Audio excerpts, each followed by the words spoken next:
नमस्कार दोस्तों, स्वागत है आपका हमारे चैनल में फिर से एक बार। आज हम लेकर आए गए हैं वीडियो इंडियन आर्मी के बारे में। तो दोस्तों, वीडियो में एंड तक बने रहना और वीडियो अच्छा लगे तो वीडियो को लाइक शेयर और सब्सक्राइब करना ना भूलें। तो चलते हैं वीडियो की तरफ। सियाचिन ग्लेशियर, जिसे ऐसे तो गुलाब की घाटी होना चाहिए, लेकिन इस जगह हमारे इंडियन आर्मी की ज़िंदगी कांटों से भरी बनाई हुई है, क्योंकि यहाँ पर एडेली सेल्सियस के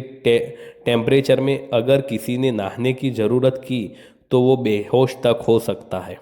इतना ही नहीं, सियाचिन में अगर खुद को सर्दी से बचाने के लिए किसी सैनिक ने अपने कैंप में ज़्यादा गर्म किया तो ऊंचाई पर ऑक्सीजन की कमी के चलते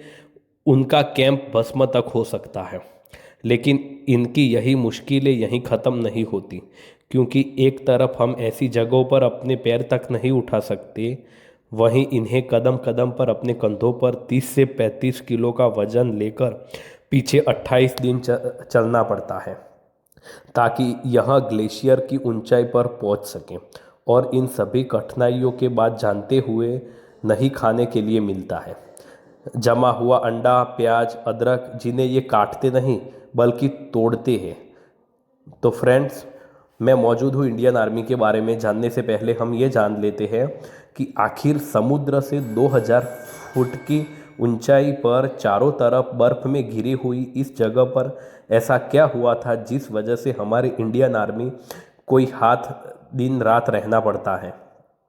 दरअसल सच्चाई ये है कि सियाचिन ग्लेशियर पर सबसे पहले पाकिस्तान की नज़र पड़ी थी, और वो इस जगह को देखते ही समझ गया था कि सियाचिन से इंडिया की हर हरकत पर नज़र रखना आसान हो जाएगा। लेकिन आज़ादी के बाद दोनों ही देशों ने शांति और अमल का एग्रीमेंट साइन किया था, और इसी वजह से पाकिस्तान सियाचिन में नहीं घुस सकता था। इसीलिए उसने 1970 तक चुप चुप के सिर्फ इस ग्लेशियर पर चढ़ने का ही अभियान चलाया। हालांकि अपनी इस हरकत को वह ज़्यादा दिन तक गुप्त नहीं रह पाया, क्योंकि 1981 में इसकी खबर इनकी आर्मी के कर्नल हरिंदर कुमार को लग गई, जिसके बाद फौरन हरकत में आते हुए इंडियन आर्मी में कर्नल कुमार को ये ऑर्डर दिया गया कि वह सियाचिन ग्लेशियर के पूरे इलाके का नक्शा बना ले, ताकि उन इलाकों को कब्जा करने में इंडिया को आसानी हो। जैसे ही इंडिया की इस हरकत की खबर पाकिस्तान को लगी और फौरन सियाचिन ग्लेशियर को अपने कब्जे में करने के लिए एक मिशन बनाया, जिसके लिए ग्लेशियर्स की चढ़ाई करते वक्त इस्तेमाल होने वाली चीज़ों का ऑर्डर उन्होंने लंदन की एक कंपनी को दिया,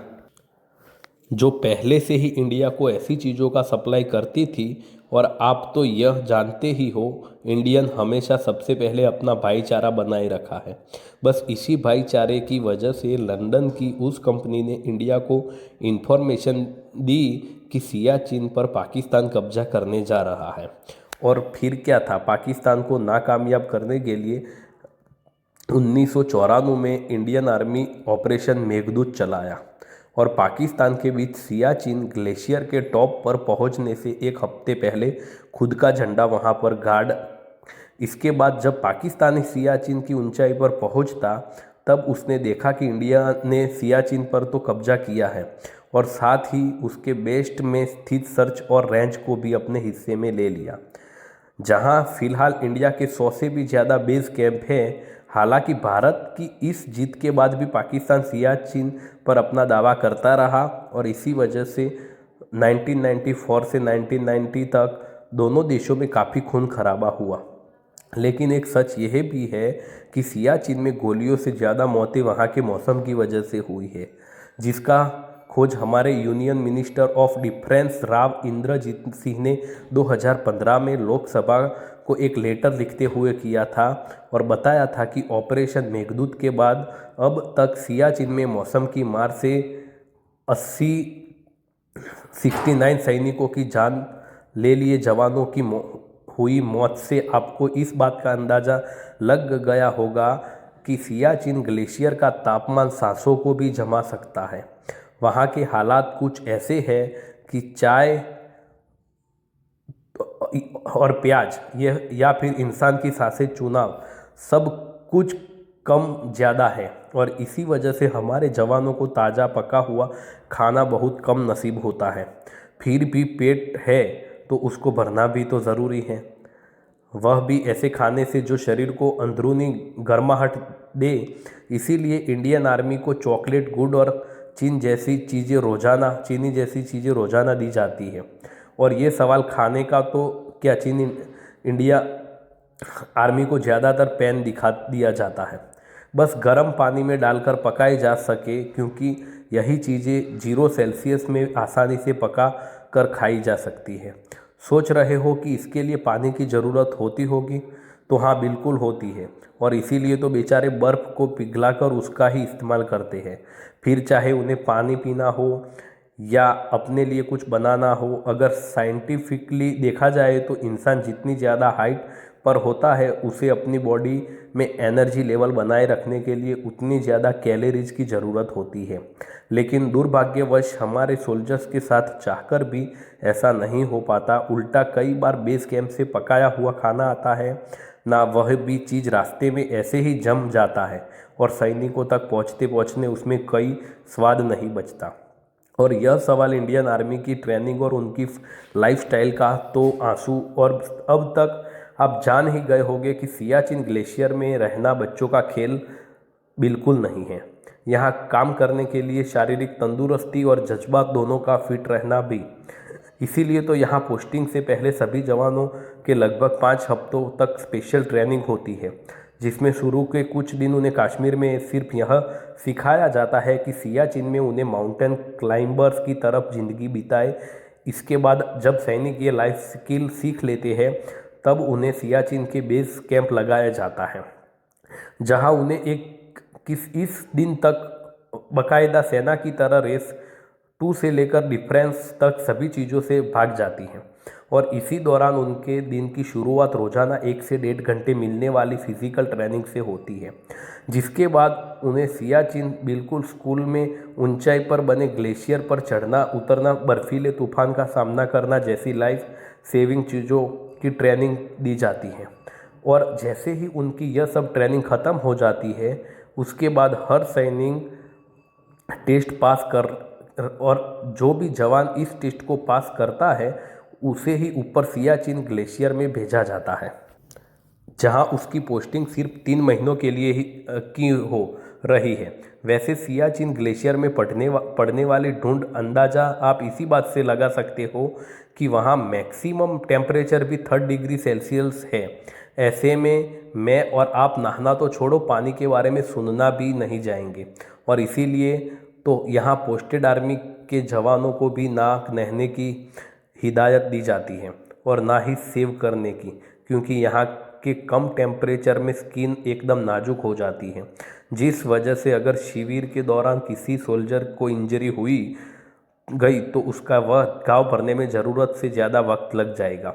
सिर्फ यही नहीं, पोस्टिंग के बाद जितने भी सैनिक सियाचिन में रह रहे हैं ना, उन पर हर पल जान का खतरा मंडरा रहा, क्योंकि इस बर्फीले रेगिस्तान में कौन सी ज़मीन कब धंस जाए,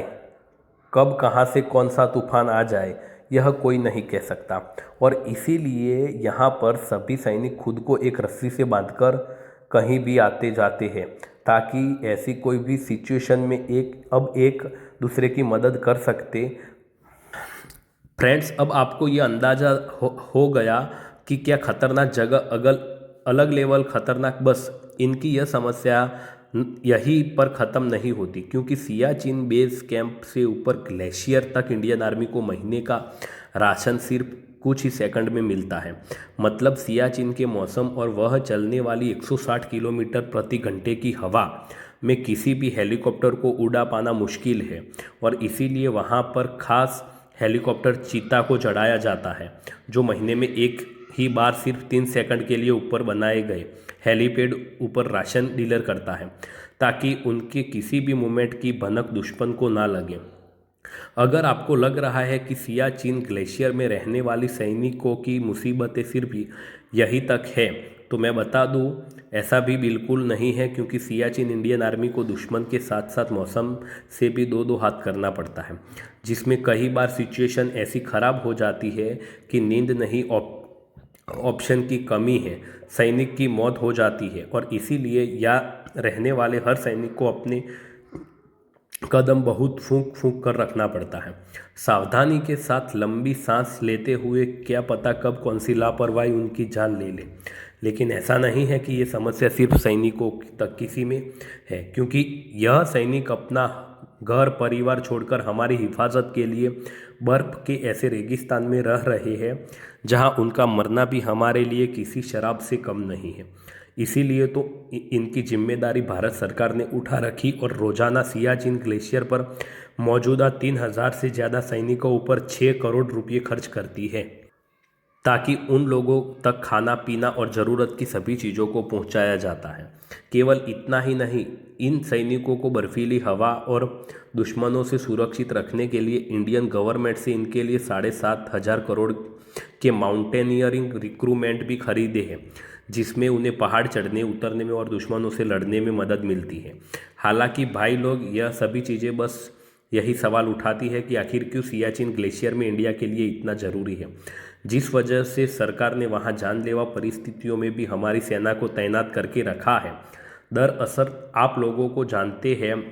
जो आज़ादी के बाद से ही इंडिया और पाकिस्तान के बीच दुश्मनी का माहौल रहा है, इसीलिए शांति और अमल बनाए रखने के लिए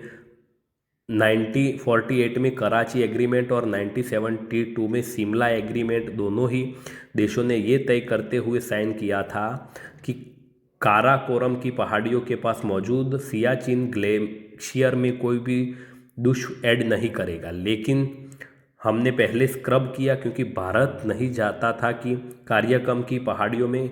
LOC के ख़त्म होते ही एक तरफ NJ 9842 जो पाकिस्तान के बलूचिस्तान का एंड पॉइंट है, जो दूसरी तरफ जो चाइना के एक्साइटेड पॉइंट है, वह किसी भी हालत में सियाचिन की वजह से 12 चैट पर ऐसा इसलिए क्योंकि अगर दोनों में किसी भी देश ने सियाचिन पर कब्जा कर लिया तो उसके लिए हमारी हर हरकत पर नज़र रखना तो आसान हो जाएगा। साथ ही यह दोनों देश अपने राजनैतिक पुष्टों की वजह से एक साथ इंडिया पर हमला भी कर सकते हैं और ऐसा होने पर इंडिया के लिए अपने दुश्मनों से एक साथ लड़ना थोड़ा मुश्किल हो जाएगा। इसी वजह से इंडियन आर्मी को सियाचिन में खराब हालतों से भी तैनात किया जाए, ताकि वह दोनों ही देशों में जन्मी इसी दूरी को ऐसे ही बनाए रखे और शादी सियाचिन के दुनिया का सबसे बड़ा और ऊंचा बैटलफील्ड, जहां से भारत के लिए अपने देशों दोनों पड़ोसी देश की हरकतों पर नज़र रखना भी आसान हो जाता है।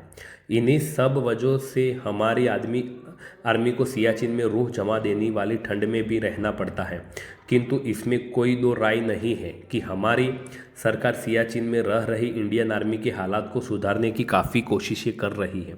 लेकिन यह जो चीज़ हम सबसे ज़्यादा ज़रूरी है ना, वह है हमारे सैनिकों की सुरक्षा। देखा जाए तो इंडिया पाकिस्तान की लड़ाई कब ख़त्म होगी ये तो कोई नहीं जानता, लेकिन क्या ऐसे ही हर बार सियाचिन में रह रहे हमारी सेना के लोगों की जान बस ठंड के वजह से जाती रहेगी? तो दोस्तों, ये था सियाचिन का वीडियो। अगर आपको अच्छा लगे तो शेयर करना ना भूलें और चैनल को सब्सक्राइब करना। मिलते हैं अगले वीडियो में। Thank you.